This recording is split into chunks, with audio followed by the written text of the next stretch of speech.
This week, an Entered Apprentice Degree, a man divested of all medals, with the exception of a court-ordered ankle monitor. In a shocking article, Worshipful Brother Darin A. Lahners lays out what happened in one particular grand jurisdiction and the potential fallout for what that could mean for the future of Freemasonry. Then, a quote-unquote temporary finale to the Masonic Minute segments with illustrious Brother Stephen L. Harrison. With over 170 episodes of the Masonic Minute, Brother Harrison is taking a hiatus. He leaves us with wise words to consider in this temporary last edition, at least for a little while. All this and more. Stay tuned. Welcome back to Whence Came You, a Masonic podcast featuring research papers and discussions related to Freemasonry. Here's your host, Brother Robert Johnson. Welcome back. This is episode number 562. I want to thank our contributors, fellows, producers, and legacy partners of the WCY podcast. Since July of 2011, the Whence Came You podcast has been creating weekly Masonic education for anyone interested in Freemasonry and its kindred sciences. No small endeavor requiring hours of work each week on top of what we all have, work, kids, spouses. We have several ways to assist this program through PayPal or Patreon, single gifts, as well as a multitude of different products that we offer. I invite you to join us in producing the WCY podcast. Over the last 10 years, Masonic education has come a long way. Coincidence? Well, maybe. But let's keep this ship on course. And thank you for your decision to join us. If you want to learn more about how you can help produce this program and bring it to all those interested in the royal art, head on over to WCYpodcast.com. Click on Support the Show. Additionally, you can check out the shop and the bookstore. Well, it's been a crazy week or so. I had lots of weird family emergencies and things, and allergies are kicking up, and it's finally... maybe the allergy season will tone down a little bit here in the northern Illinois area. We've got some rain happening right now, and my wife is thinking about getting another dog. We've got 3 now, and I don't know what I'm going to do.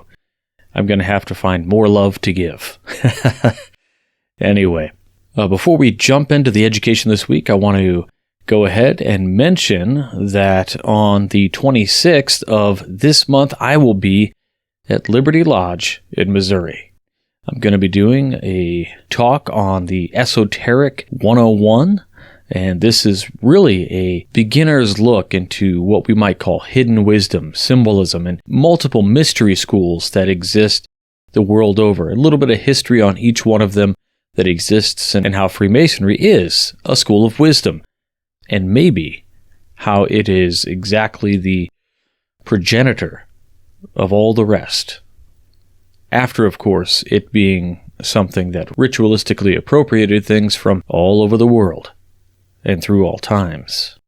After that comes up, we've got October. That means Grand Lodge Annual Communications. Really excited about that. I'll be heading down on the train with my good friends and brothers. And then shortly after that, we've got Masonic Con South. It is a wonderful event to be able to go to if you're in the North Carolina area or within the surrounding states. It's going to be a wonderful event. We've got a festive board planned. We've got all the speakers that you love, including P.D. Newman, you guys, and Sean Bradshaw, not to mention Jim Cole will be coming out. He's the Sovereign Grand Commander of the Southern Jurisdiction, as well as the entire cast of the Masonic Roundtable will be there as well, myself included. Brother Jason Richards, really excited that he's going to be giving a premiere talk that nobody has seen before. It is going to be hot. So if you want to learn more about that, head on over to MasonicConSouth.com and click on tickets. Get your tickets now because as the tickets sell, that allows them to book more stuff for you, right? And we got to make the money to spend the money on the things that you want and you need. And Brother Matt Parker has done an insanely awesome job, along with his cohort of amazing brothers down there in North Carolina, to put this on for you. October 15th, 9 to 6. It's a Saturday in Greensboro, North Carolina, at the Greensboro Masonic Temple. It's going to be rad. I hope to see you guys there. Get your tickets ASAP because it really helps out everyone in knowing the attendance, the layout, how much food to buy, all that stuff. So thank you guys. This week on the show, I wanted to read one being very interesting to me because of the initial response that I read from someone who responded to the article that Brother Darin Lahners wrote on the Midnight Freemasons. Now, I want to preface reading this because there are some who really do feel a certain way about Masonry, that Masonry makes good men better, and that somehow, and I am not going to apologize for this statement, but somehow these brothers feel that Masonry is a place that boys can go to become men, or that men who have had a rough time of it can come to Masonry to become better. And I just don't subscribe to that. That being said, that is my bias. Before I get into this article, read the subsequent reply and Brother Darin's response. Here we go. Using the wrong bait. Quote, "The intellectual man requires a fine bait. The sots are easily amused, but everybody is drugged with his own frenzy, and the pageant marches at all hours, with music and banner and badge." End quote. Ralph Waldo Emerson. Recently, I was informed of a degree in a lodge in my jurisdiction, Illinois, where the candidate was wearing an ankle bracelet, as in an electronic ankle monitor. It seems ironic that we would have someone wearing an electronic ankle monitor participate in the degrees of our progressive moral science. So much for being divested of all medals. This is a sad state of our fraternity, where we are so desperate for members that we apparently are willing to accept any man as long as they have a pulse. This is what happens when the West Gate is left wide open. Now, to be fair to that lodge, there is nothing in my jurisdiction's constitution and bylaws that prohibits someone with a prior misdemeanor or felony from joining. And by proxy, there is nothing that forbids a man who is currently serving a sentence for committing a crime from joining the fraternity. Ironically enough, if you commit a felony while you are a Freemason, you face the potential of suspension and or expulsion. I'm sure at this point I may have someone reading this article telling me that it is the internal and not the external qualifications of the man that we have to look at. I do agree with this, however, I would ask them, how can you know a man has changed if he hasn't even completed his sentence for a crime he's committed? It's just bad optics, in my humble opinion. While it very well might be good for the lodge, is it really good for Freemasonry? In my lodge, right before the ballot is cast, we are reminded by the master to vote for the good of Freemasonry. I usually think about the quote Mr. Spock gives in Wrath of Khan when I hear this, quote, "Logic dictates that the needs of the many outweigh the needs of the few," end quote. I also have written previously where I had struggled with the idea of voting for a man in his 30s who, when he was 17, made a mistake and took a plea deal that would keep him out of jail, but which made him a felon. So while I admit freely to my hypocrisy, in the case of my example, I discovered a man that was still legally a child, that made a mistake, and made a mature decision to plead to a felony in order to avoid jail time so that he could provide for his family. He served his obligations to society and sought out Freemasonry to continue his journey of self-improvement.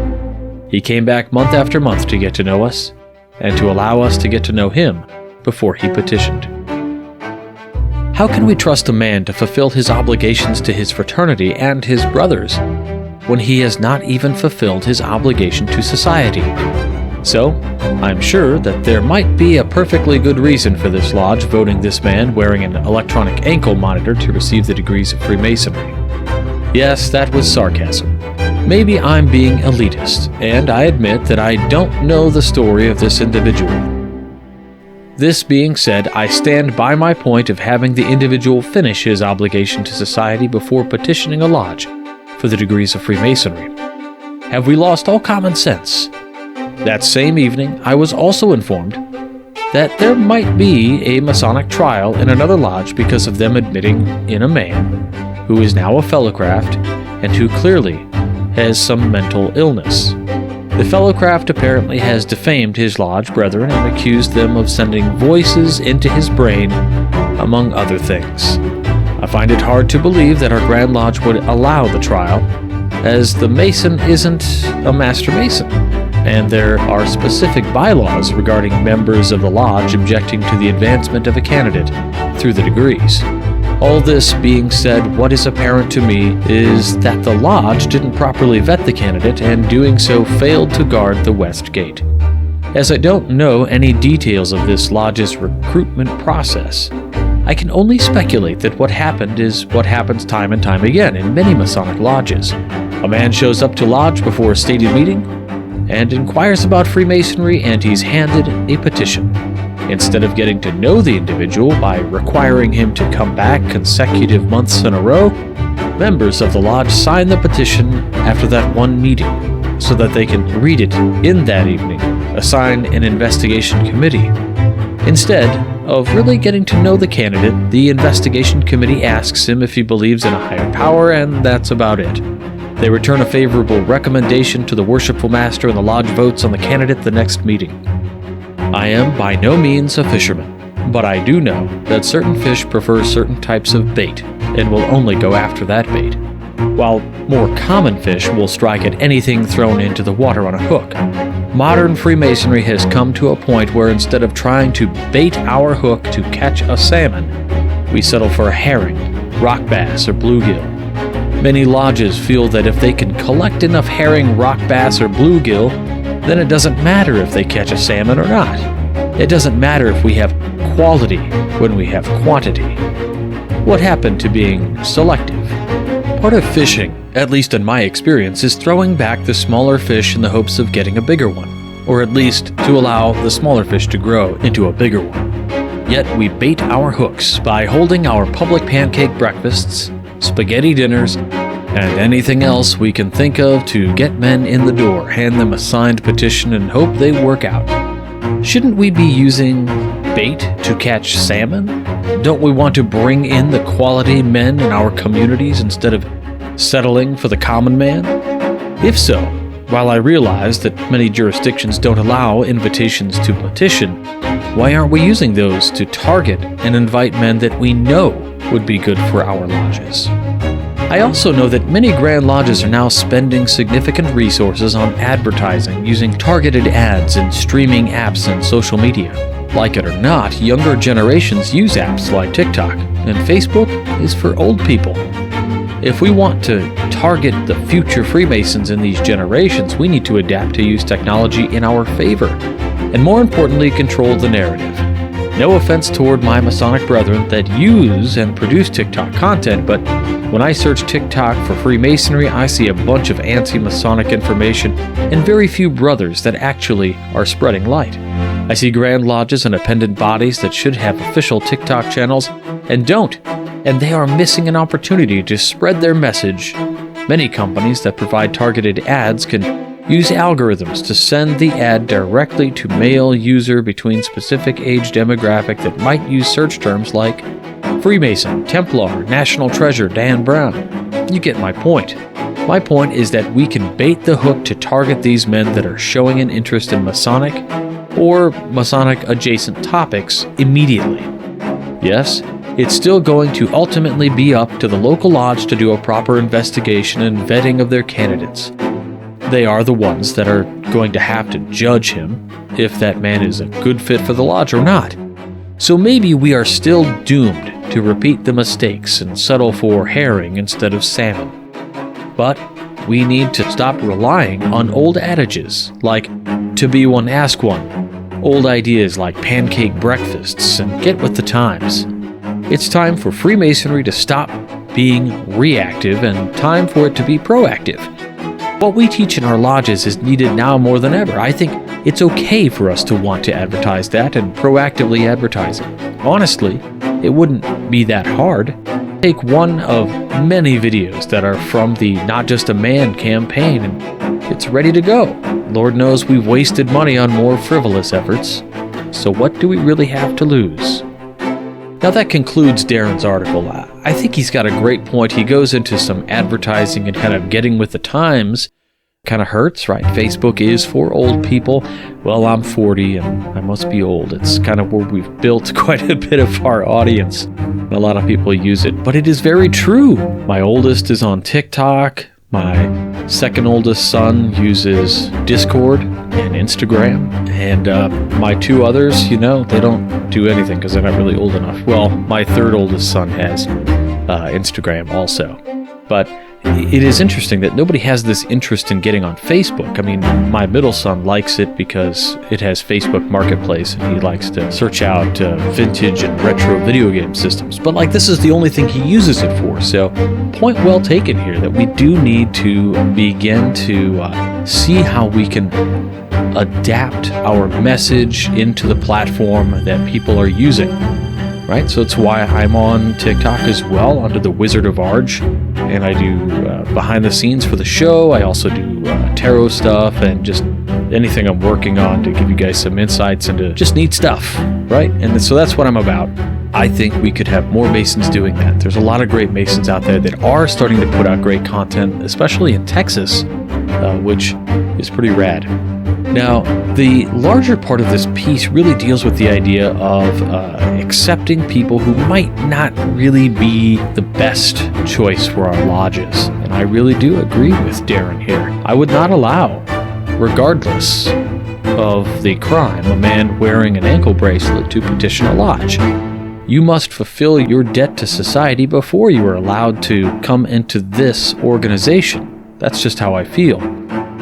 But another brother publicly wrote, a couple days after this was published, I think, maybe it was the same day, he says this in his response. Brothers, though I fully understand this post's sentiment and intention, the use of specific instances, even without naming the lodges or individuals, it makes me uncomfortable. Even with the disclaimer about not knowing the specifics, in my opinion, we should not judge the intentions of our fellow brothers and the decisions they have made. Should the West Gate be guarded carefully? Yes.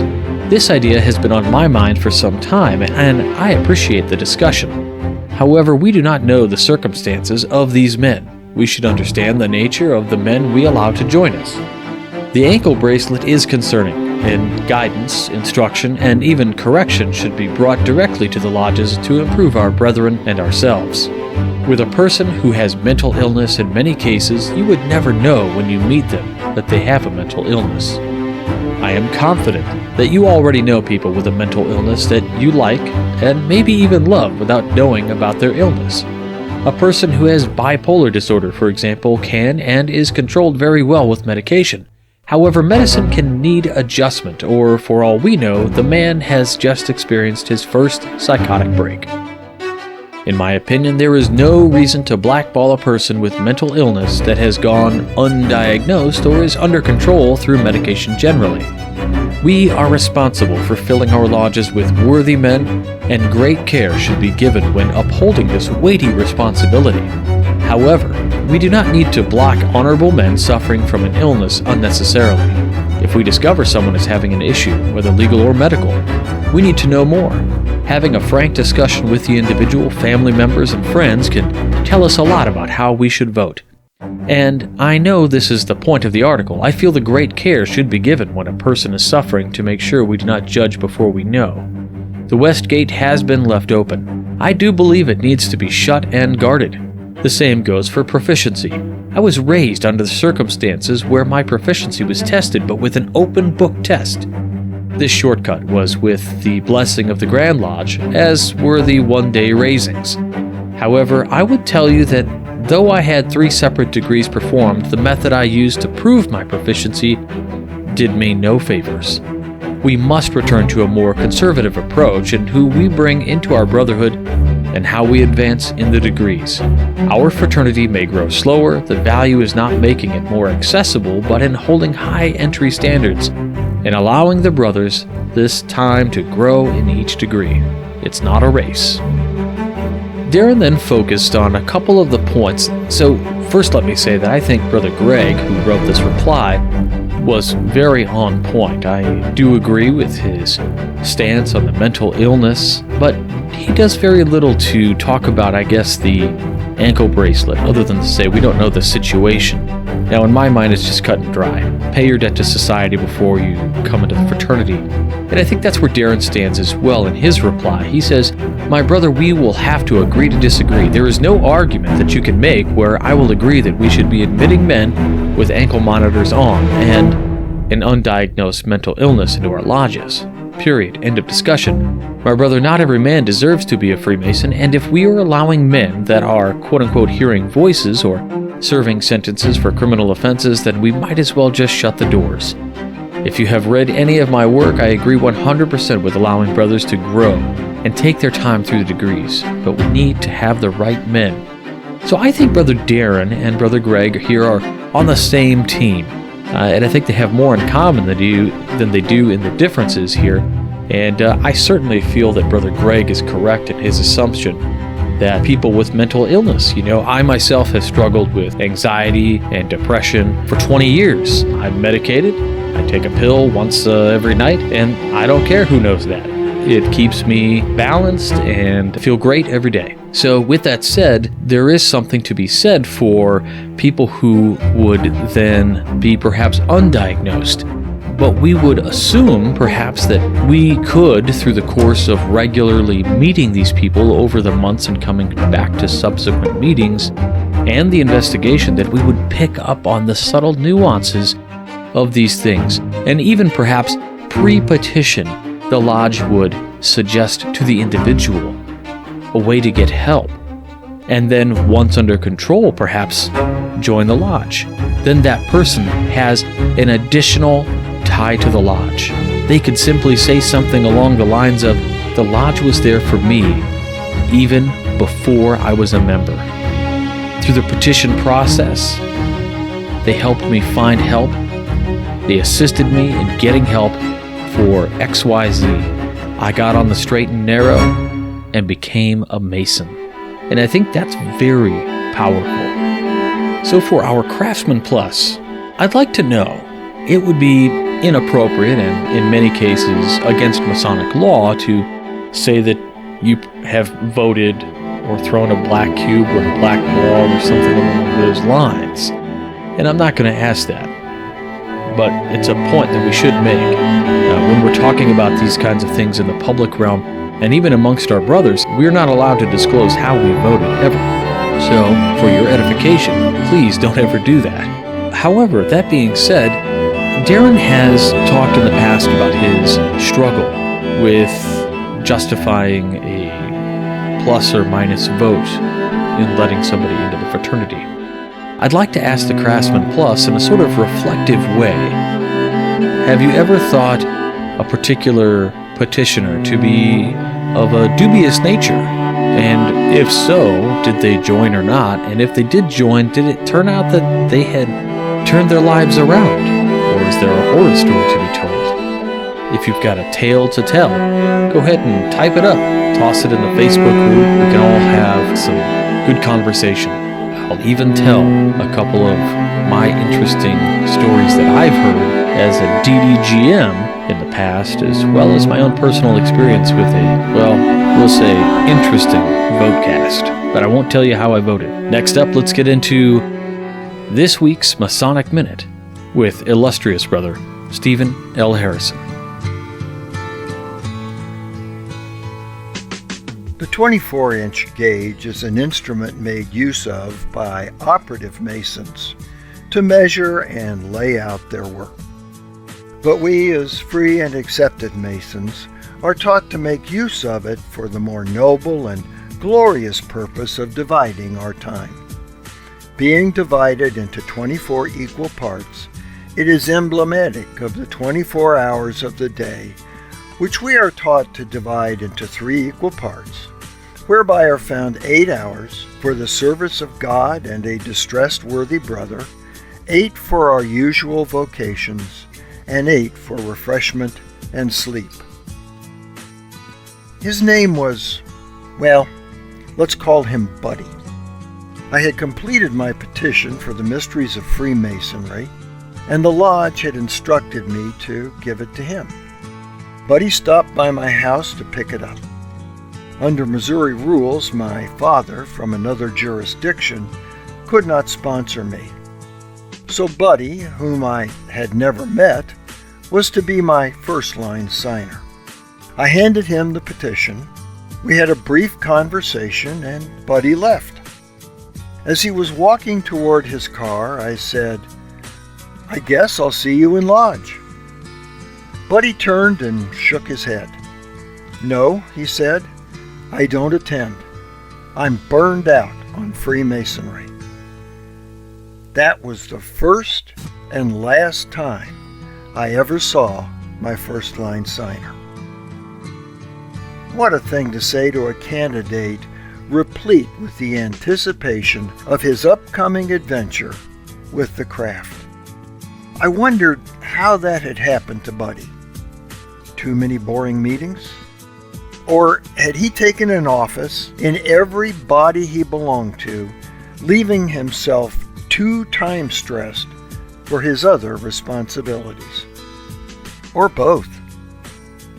The admonition of the 24-inch gauge is not that we should walk around with a stopwatch, ticking off each day in 8-hour segments labeled service, work, and refreshment. Its symbolism teaches us to divide our time among those activities. Moderation in all things. Most of us admire the guy who sets the world on fire with 70 hours a week at work in order to provide for his family and become successful. Likewise for the brother who is an active member of many Masonic bodies, holding offices, attending every meeting, and spending his valuable time to help the fraternity prosper. But the message of the 24-inch gauge says that will catch up with us. All work and no play makes Hiram a dull boy, and it burns him out. Occasionally, being a workaholic or a Masonaholic is commendable. But even race drivers have to make a pit stop once in a while, or they'll find themselves sitting on the backstretch out of fuel. So it is with us. Slow and steady might win the race, but a lot of us don't know anything about those two concepts. The minister at my church is currently on a 3-month sabbatical. She's a hard worker, dedicated, effective, and successful. But in her final message before leaving, she reminded us we are human beings, not human doings. For some in our congregation, not unlike many of our brothers, who are stuck in the workaday world, a sabbatical is a foreign concept. One member griped, "She should try running her own business. I don't even get a vacation." Yet even with his blessing, we sent her off knowing she will come back refreshed and renewed, both physically and, more important, spiritually. And so will I. I'm taking some time off. Unlike Brother Buddy, I am not burned out on Freemasonry. I am, however, overextended in many of my life's pursuits, and it's time for a break. I'm not going anywhere. I'm just taking my own personal sabbatical. It's time to, as advised in the text of the 24-inch gauge, divide my time into 3 equal parts instead of one bloated, stressful, unmanageable lump. I can't thank Robert Johnson enough for allowing me to do these segments on his show, or Darin Lahners for publishing my articles on the Midnight Freemasons blog. And there will be more. For now, I won't be with you on the podcast or the blog anytime soon. But I will see you in lodge. For the Whence Came You podcast, this is Steve Harrison with the Masonic Minute. I'm not crying. You're crying. Yes, Steve has a number of projects that he has been working on and working tirelessly in Freemasonry for so many years. And this is a healthy step. We all often think about taking that one step back, maybe two, maybe three, taking a deep breath and reevaluating those things that we might be missing due to other obligations. It's often easy to say that we made a promise to 25 people that we would do this thing, and taking care of, let's just say, something around the house is just low on the priorities. The point being is, it is of course a bummer, but it's just a sabbatical. Steve will be in Lodge. He still does a lot of amazing things, just taking a little break from some of the more stressful things that can cause us to have some anxieties and nagging thoughts in the back of our head that we've always got to have this one thing done. And let me tell you, having a weekly podcast with episodes that come out on time every single week is difficult. It's why so many Masonic podcasts start and then dwindle off, because the continuity just isn't there. And it is difficult to do. And not everybody has the bandwidth to do it. And so with this podcast, I've always just kind of maintained an ability to be able to do that. But I'm sure there will be a time where it becomes difficult. And in the past, it has been difficult. And Steve has been there for us for so many episodes, 171 Masonic Minute segments. It's just crazy. But if you see him out there in the wild, as I always say, give him a high five, a handshake, a fist bump, an elbow tap, whatever, and give him a hearty thanks for all that he does for Freemasonry, whether it's his books or these segments. He's done more than most of us will ever do in our lives. So, a virtual glass is raised until Brother Steve Harrison comes back and does another segment for us. A little break, a little sabbatical for our illustrious brother, Stephen L. Harrison. Here's to you, brother. Enjoy your time off.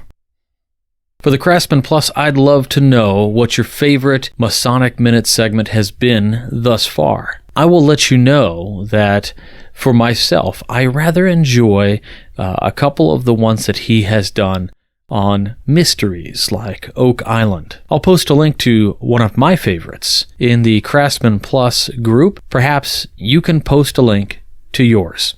Of course, you can find all of the Masonic Minute segments on the Whence podcast channel, and you can just click on the playlist, Masonic Minute, and they're all there.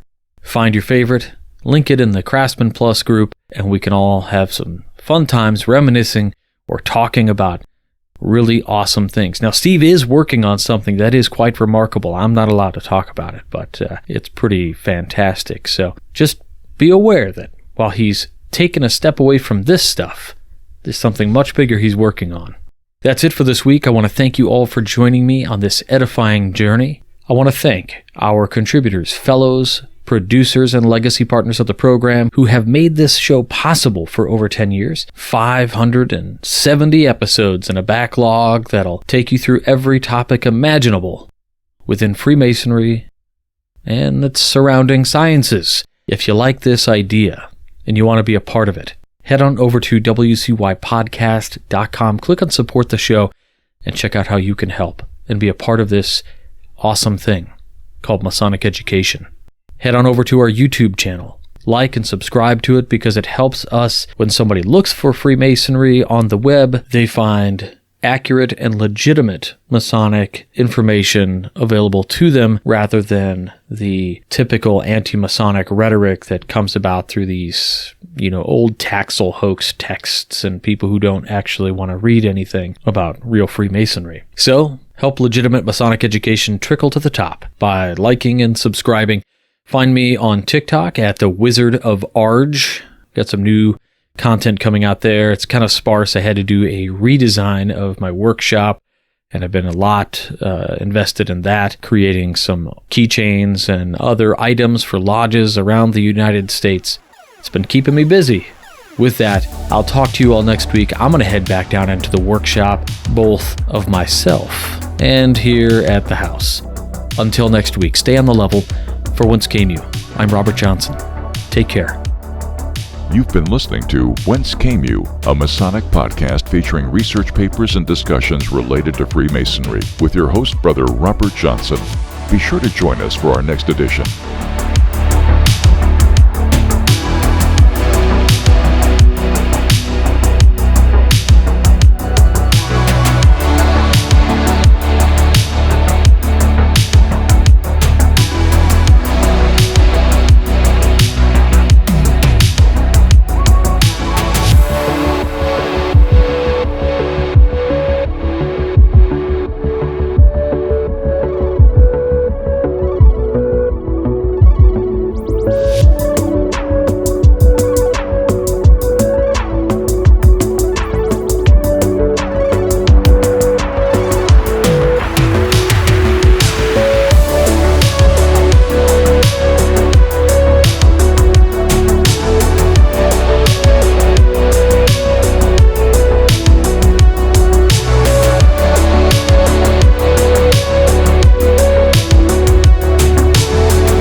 WCY Media.